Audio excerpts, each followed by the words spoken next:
la loi de l'honneur, cette loi que beaucoup d'enfants de Dieu ignorent, et Satan fait de sorte que la malédiction, la condamnation demeure toujours sur la vie des enfants de Dieu. Parce que ce que tu ignores n'est pas une excuse dans le monde spirituel. Ce n'est pas parce que tu ignores que Satan ne profitera pas de ton ignorance. Plus tu ignores, ton ignorance alimente la force de tes ennemis. Et plus tu as la révélation, tu les affaiblis au nom de Jésus-Christ. La Bible dit, tu connaîtras la vérité et la vérité t'affranchira. Donc, Matthieu chapitre 8 au verset 8. Écoutez, Seigneur, dit alors l'officier. Allons plutôt, mettez plutôt verset 5 pour qu'on puisse bien comprendre. Prenez le verset 5, Matthieu 8 à compter du verset 5 jusqu'au verset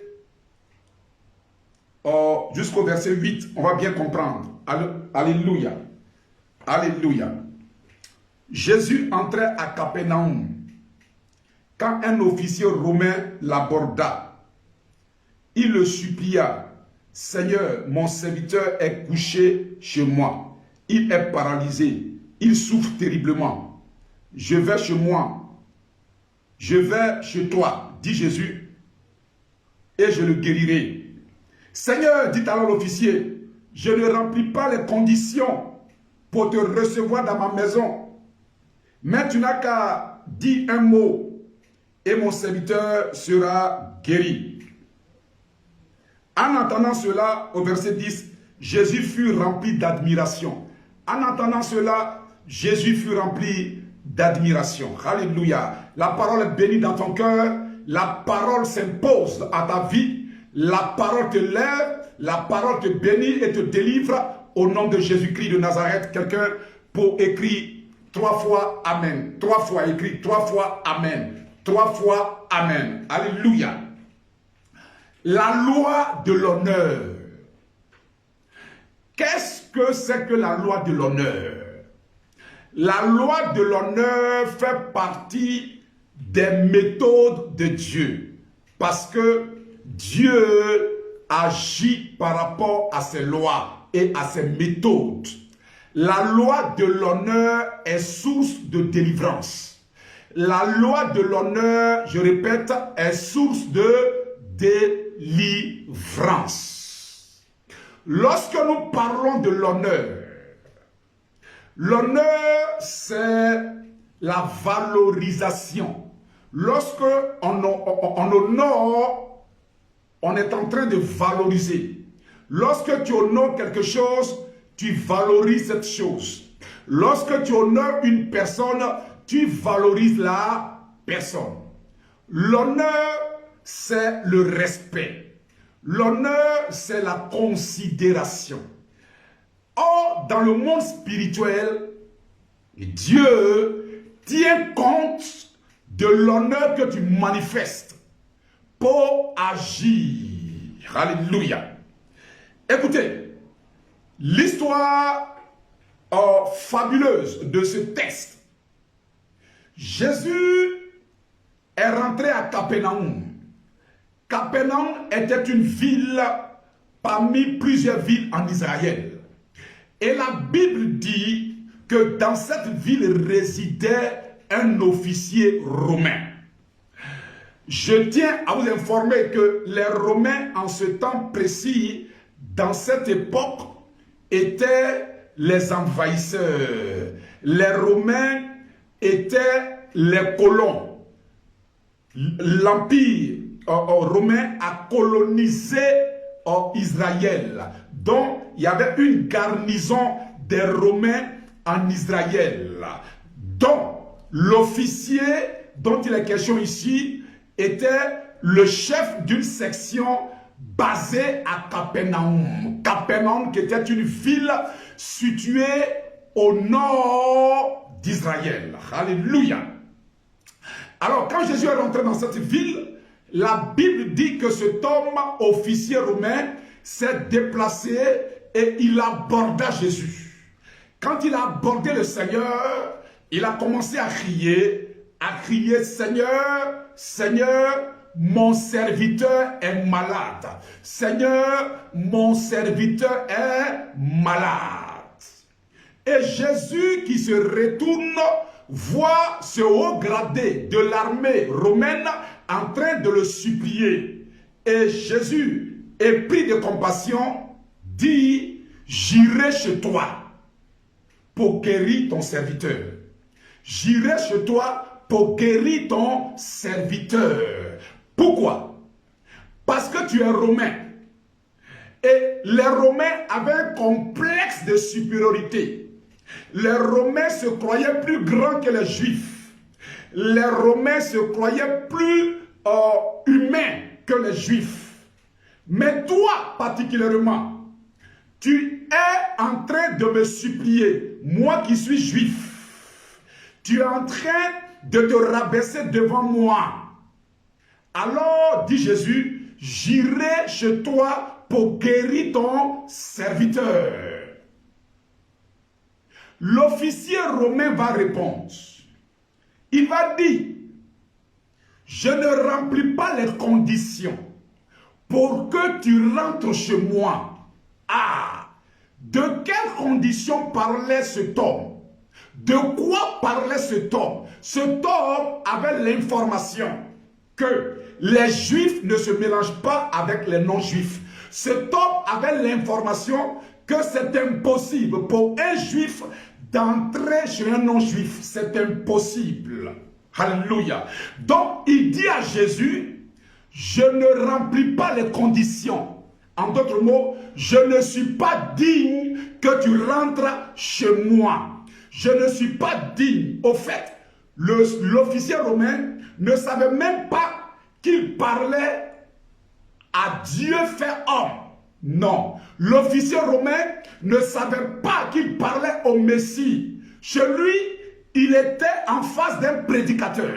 Chez lui, il était en face d'un prophète. Parce que c'est comme ça, tout le monde appelait Jésus prophète. C'est un prophète. Donc, l'officier romain donne l'honneur à cet homme de Dieu. Il donne l'honneur à ce prédicateur. Il dit, je ne suis pas digne. Je ne remplis pas les conditions. Je ne suis pas apte pour que toi tu rentres chez moi. Ça veut dire que l'officier romain se diminue devant l'homme de Dieu. La Bible déclare dans Philippiens chapitre 2, verset 3. Regardez les autres par le principe de l'humilité comme supérieur à vous. Regardez les autres par le principe de l'humilité comme supérieur à vous. Le principe de l'humilité, c'est la loi de l'honneur. En d'autres mots, regardez par la loi de l'honneur les autres comme supérieurs à vous. La loi de l'honneur, c'est une loi que tu dois pratiquer. C'est une loi que tu dois mettre en pratique. Beaucoup de chrétiens ratent des opportunités, ratent des occasions d'être bénis, ratent des occasions d'être élevés par le simple fait qu'ils n'honorent pas les autorités ecclésiastiques. Ils n'honorent pas l'onction de Dieu sur la vie de leur oint. Ils n'honorent pas l'onction de Dieu sur la vie des hommes de Dieu. Or, c'est une loi. L'officier romain, il n'était même pas juif. Il n'était même pas quelqu'un qui était issu de la lignée d'Abraham. Mais la Bible dit qu'il a donné l'honneur à Jésus. Et laissez-moi vous dire quelque chose. Pendant qu'il donnait l'honneur à Jésus, il ne savait même pas que Jésus était le Messie. Il ne savait même pas que Jésus était le Christ. Dans son esprit, c'était un prophète qui était en face de lui. Dans son esprit, c'était un messager qui était en face de lui. Dans son esprit, c'était un homme de Dieu qui était en face de lui. Et puis ça s'arrête là. Dans son esprit, c'était comme ça. Il ne savait même pas que c'était le Messie. Mais voici qu'il va donner l'honneur à l'homme de Dieu. L'honneur à l'homme de Dieu. Le principe de la loi de l'honneur. Et Jésus sera tellement touché. Jésus va être tellement touché. Vous ne verrez nulle part après ce texte un autre texte où il est écrit que Jésus était en admiration. Ah, c'est-à-dire que Dieu lui-même, là, il est en admiration par l'action d'un Romain. Alléluia. Écoutez, beaucoup d'enfants de Dieu commettent l'erreur entre l'honneur et la gloire. On ne te demande pas de donner la gloire à ton homme de Dieu. Parce que la gloire fait office d'adoration. Lorsqu'on parle d'adoration, on parle de culte. Un homme de Dieu n'a pas droit à un culte. Mais l'homme de Dieu a droit à l'honneur. Pourquoi ne veux-tu pas honorer quelqu'un que Dieu honore? Pourquoi ne veux-tu pas donner l'honneur à quelqu'un à qui Dieu a donné l'honneur? C'est une loi. Souvent, c'est l'orgueil qui fait que beaucoup d'enfants de Dieu ont du mal à donner l'honneur. Donner l'honneur veut dire valoriser. Parce que si tu valorises ce qui est sur un homme de Dieu, ce qui est sur lui là, viendra vers toi. C'est ce que tu aimes qui vient vers toi. Ce que tu n'aimes pas là, ça s'éloigne. C'est ça le monde spirituel. Si tu ne valorises pas, ça ne viendra pas vers toi. Mais si tu valorises, ça viendra vers toi. C'est une loi. Alléluia. C'est une loi au même titre que la sanctification. C'est une loi au même titre que la loi de la prière. C'est une loi au même titre que la loi de l'adoration, la loi de l'honneur. Beaucoup d'enfants de Dieu ont raté des opportunités à cause du fait qu'ils ne comprennent pas que la loi de l'honneur est source de délivrance. Et ils confondent l'honneur et la gloire. Moi, je ne donne pas l'honneur à quelqu'un. Moi, mon honneur, c'est à Dieu que je donne. Mais tu n'es pas en train de dire quelque chose de sensé, parce que cela révèle ton ignorance spirituelle, parce que l'honneur n'a rien à voir avec la gloire. Non, l'honneur n'a rien à voir avec la gloire. La gloire revient à Dieu et l'honneur revient aux hommes. Alléluia. Regardez ce qui va se passer. Jésus va être tellement étonné qu'il va dire, dans tout Israël, je n'ai jamais vu quelqu'un qui m'a honoré de la sorte, dans tout Israël. Pourquoi est-ce que Jésus dit ça? Quand vous lisez Luc chapitre 8, avançons, Luc chapitre 8, verset 41, vous découvrez qu'il y a un juif qu'on appelle Jairus. Ce juif-là était un sacrificateur d'une synagogue. Sa fille était malade. Et ce Jairus-là, lui aussi, il a abordé Jésus. Il a abordé Jésus. Mais à la différence de l'officier romain, c'est que Jairus a insisté pour que Jésus se déplace jusqu'à chez lui à la maison. Il a supplié Jésus pour que Jésus se déplace jusqu'à chez lui à la maison.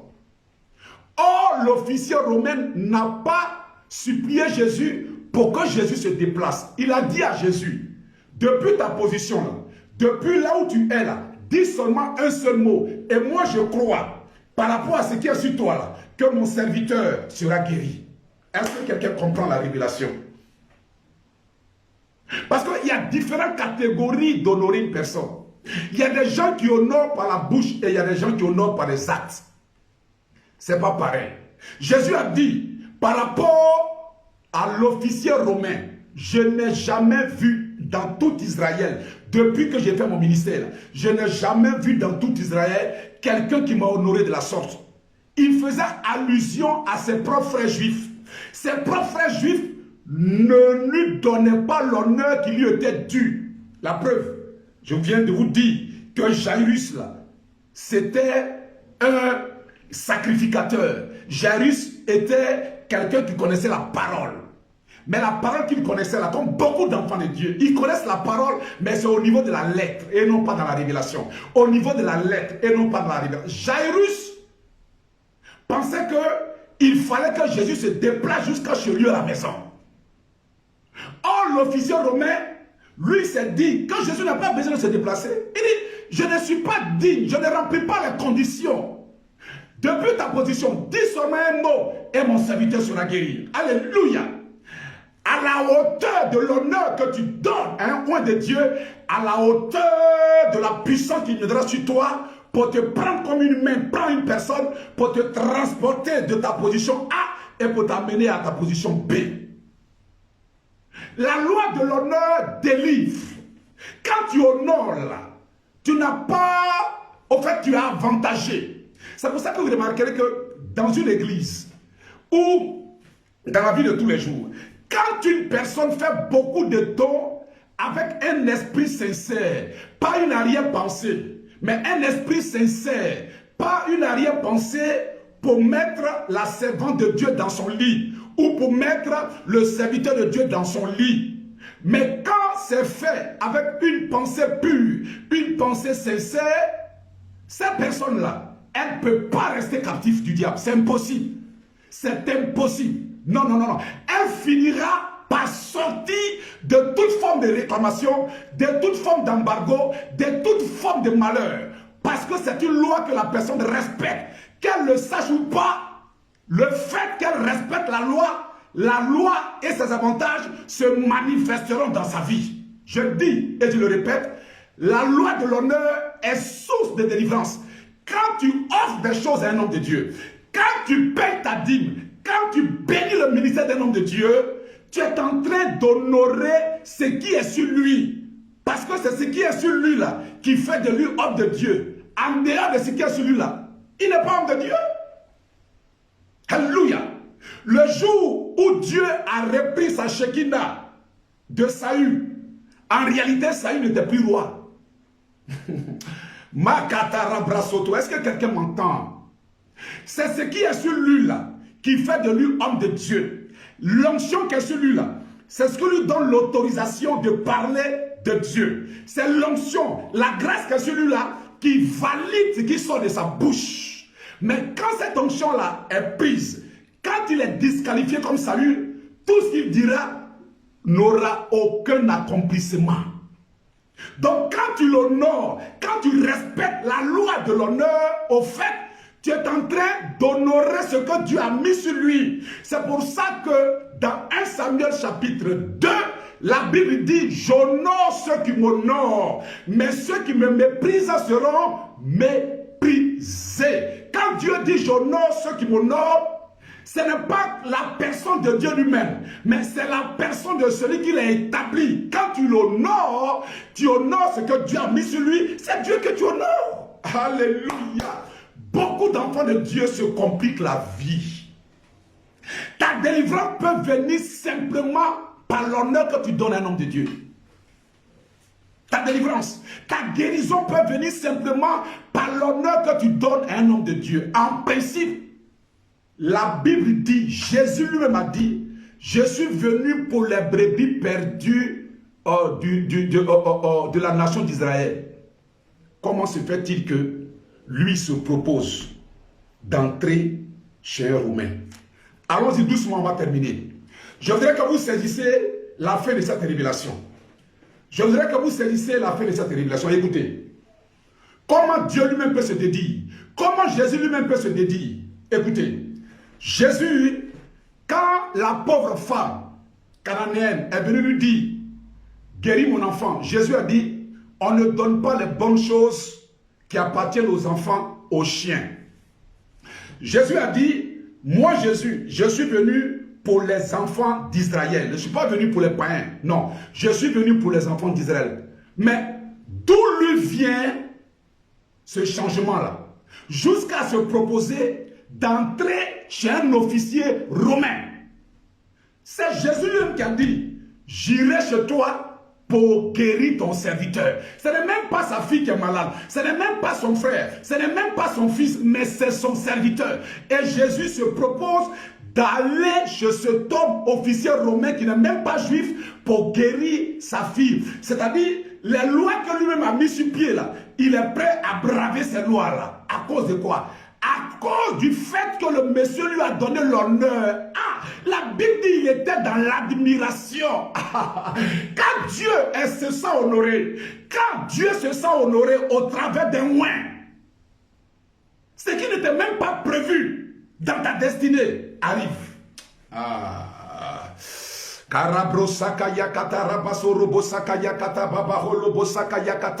Écoutez,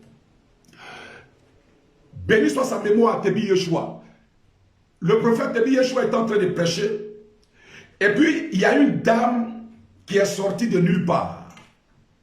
Tellement qu'elle a commencé à pleurer et à l'honorer.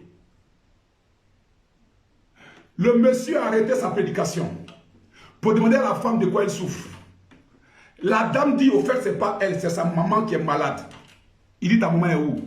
La maman était en dehors de l'église parce que l'église est tellement grande. Donc la maman était en dehors de l'église sous une bâche quelque part à près de 1 kilomètre. Et tellement que cette femme a, comment dire, honoré l'homme de Dieu, il a dit, va chercher ta maman. Vous savez, il y a des choses qui se font sans même que ça ne soit prévu. Jésus n'a jamais prévu rentrer chez un officier romain. Jamais. Jésus est rentré chez Zachée. Zachée là, c'est un juif. C'est un juif. Jésus est rentré chez Jairus. Jairus là, c'est un juif. Jésus est rentré chez Simon le lépreux. Simon là, c'est un juif. Jésus n'avait jamais prévu rentrer chez un officier romain. C'est un sacrilège. Ça ne se fait pas. Mais à cause de l'honneur qu'il a reçu, il était prêt à braver la loi. L'honneur que tu donnes à un point de Dieu peut changer ta destinée. C'est pour ça que la loi de l'honneur, c'est une loi qui est difficile à pratiquer parce que c'est une loi qui te met à l'épreuve. C'est une loi qui met à l'épreuve chaque enfant de Dieu. Ce qui est précieux là, ça ne s'obtient pas facilement. Des gens jeûnent, c'est bon, c'est vrai, nous sommes en jeûne. Des gens prient, c'est vrai, il faut prier. Mais il y a une autre loi qui peut te faciliter la tâche. Il y a des gens qui n'ont jamais jeûné. Eux là, prier là, c'est pas leur force. Mais tellement qu'ils sont libéraux, tellement, au fait, le français le plus simple, ça veut dire que tellement qu'ils sont gentils, voilà, oui c'est ça, tellement qu'ils sont gentils, tellement qu'ils honorent des hommes de Dieu, des servants de Dieu, tellement qu'ils sont gentils, leur gentillesse là, eux-mêmes ne savent même pas, qu'en pratiquant cette gentillesse là, ils sont en train de respecter la loi de l'honneur, ils ne savent même pas, mais c'est parce que tu sais, ou parce que tu ne sais pas, que la loi ne va pas te donner ses avantages, ils ne savent pas, mais comme ils pratiquent, cette loi-là leur ouvre des portes. Cette loi-là les délivre des origines de malheur. Cette loi les délivre des embargos. Cette loi les délivre des condamnations. Cette loi les délivre des réclamations. La loi de l'honneur. Ah, la loi de l'honneur. D'autres le font jusqu'à un moment donné, ils arrêtent. Parce que Satan combat cette loi-là. Satan sait que cette loi-là est une loi puissante. Jésus s'arrête et puis il admire. Quand on dit admirer là, Jésus admire l'officier romain. Tout simplement, pas parce que l'officier a fait 40 jours de jeûne. Non, non, non, non. Pas parce que l'officier a chassé un démon. Non. Pas parce que l'officier a prié en langue. Non. Pas parce que l'officier a prié 4 heures du temps. Non. Tout simplement parce que l'officier romain a respecté la loi de l'honneur. Jésus était dans l'admiration.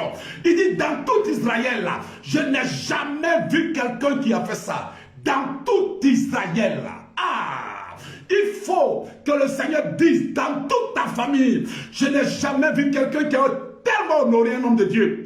Dans toute ta famille, je n'ai jamais vu quelqu'un qui a été aussi libéral. Dans toute ta famille, c'est une loi qui brise les liens ancestraux, qui brise les malédictions, qui brise la pauvreté. Et la loi de l'honneur, je termine par là, pour dire, à cause de la loi de l'honneur, Dieu a sauvé la vie de David. David avait l'occasion de tuer Saül. Saül a pris 3000 soldats d'élite pour poursuivre David. 3000 soldats d'élite, les meilleurs parmi les meilleurs. Non pas 300, mais 3000. À un moment donné, David était caché dans une caverne. Dans la caverne où David était caché, C'est là que subitement Saül avait l'envie de faire ses besoins naturels. Il rentre dans cette caverne-là, seul, en laissant dehors tous les 3000. Ceux qui étaient avec David ont dit, David, c'est le jour où Dieu te livre ton ennemi, égorge-le, tue-le. Pendant que David était derrière Saül, Saül était accroupi en train de faire ses besoins. David avait toute l'occasion de le tuer et puis il avait raison. Parce que celui qui veut te tuer, là, quand tu le croises, là, tu ne l'épargnes pas. Mais David, excité par ses amis, David a dit à ses amis, je ne mettrai pas la main sur loin de Dieu. Non, non, non, non, non, non, non. Malgré que David sait que Dieu n'est plus avec cet homme-là, malgré que David sait que cet homme-là est animé d'un démon, et de surcroît, c'est David qui jouait la harpe de temps en temps, quand il travaillait encore pour Saül, pour que le démon qui était dans la vie de Saül puisse partir. David connaissait l'histoire de Saül. Mais malgré ça, il dit, je ne mettrai pas la main sur loin de Dieu. Voici la partie qui a touché le cœur de Dieu. Voici la partie qui a ému le cœur de Dieu. Et quand plus tard, David a relaté les faits à Saül d'une manière publique, quand il est sorti, David, la Bible dit que Saül, quand il a fini de déféquer, il est sorti de la caverne. Peu de temps après, David l'a suivi pour lui dire, papa, papa, pourquoi veux-tu me tuer? J'avais l'occasion de prendre ta vie, mais je n'ai pas pris ta vie parce que tu es mon père. Quand Saül a entendu ça, ça l'a bouleversé. Pour la première fois, la Bible dit pour la première fois, Saül va élever la voix pour dire, David mon fils, je sais que tu vas régner après moi. Et je sais que Dieu fera de grandes choses avec toi. La loi de l'honneur. Beaucoup ont perdu des opportunités parce qu'ils ont maltraité des hommes de Dieu. Ils ont déshonoré des hommes de Dieu. Ils ont insulté, ils ont piétiné leurs parents, ils ont piétiné. Vous voyez, ce sont les choses que nous prêchons parce que nous sommes rentrés dans une révélation. Alléluia. Et je voudrais que tu saisisses cette pensée-là. La loi de l'honneur peut te raccourcir les choses. Ne te force pas à faire ce que tu ne peux pas faire. Beaucoup s'efforcent à faire des choses compliquées. Mais la loi de l'honneur est tellement simple. Et cela révèle la qualité de ton cœur. Emprunte la loi de l'honneur. Et que cette loi décante les situations dans ta vie. Emprunte le chemin de la loi de l'honneur. Mets-toi au service de la loi de l'honneur. Et la loi de l'honneur va t'ouvrir des portes. Mets-toi au service de la loi de l'honneur. Et la loi de l'honneur va générer dans ta vie au-delà des choses que tu peux penser ou imaginer. La loi de l'honneur prouve la qualité de ton humilité. Car Dieu résiste aux orgueilleux et il fait grâce aux humbles. La qualité de cette loi que tu manifesteras à l'endroit de ta mère spirituelle, de ton père spirituel, l'honneur que tu donneras à un oint de Dieu, l'honneur que tu donneras à un prophète de Dieu, l'honneur que tu donneras à un oint de Dieu va déterminer l'ampleur de ta délivrance. Emprunte le chemin de cet honneur, emprunte le chemin de la loi de l'honneur et ta vie spirituelle sera restaurée, ta vie maritale sera restaurée, ta vie financière sera restaurée. Je prophétise sur toi, je déclare la parole sur toi, je dis la loi de l'honneur, tu rentres maintenant dans le vêtement de la loi de l'honneur, je te revêts du vêtement de la loi de l'honneur. Prends ce vêtement et fais de ce vêtement un vêtement chéri. Chéris ce vêtement-là, aime ce vêtement-là, porte ce vêtement jour et nuit, porte ce vêtement partout où tu passes, porte ce vêtement, le vêtement de la loi de l'honneur. Donne l'honneur au oint de Dieu. Donne l'honneur, sois humble et donne, manifeste ta gentillesse, manifeste ta gentillesse, manifeste ta libéralité et tu verras que des portes vont s'ouvrir. Dieu même va combattre les démons pour toi. Les anges vont rentrer en action pour toi. Le serviteur de ce centenier romain a été guéri à cause de la loi de l'honneur que son maître a manifesté. À cause de la loi de l'honneur que tu manifestes, tes enfants seront bénis. tes enfants seront restaurés, ta famille sera restaurée, ta famille sera délivrée. Alors reçois la bénédiction, reçois-la au nom de Jésus, reçois-la au nom de Jésus, reçois-la au nom de Jésus. J'appelle à l'existence ton mariage, j'appelle à l'existence ta bénédiction financière, j'appelle à l'existence la puissance de ta vie spirituelle. Reçois la grâce au nom de Jésus-Christ de Nazareth. Amen.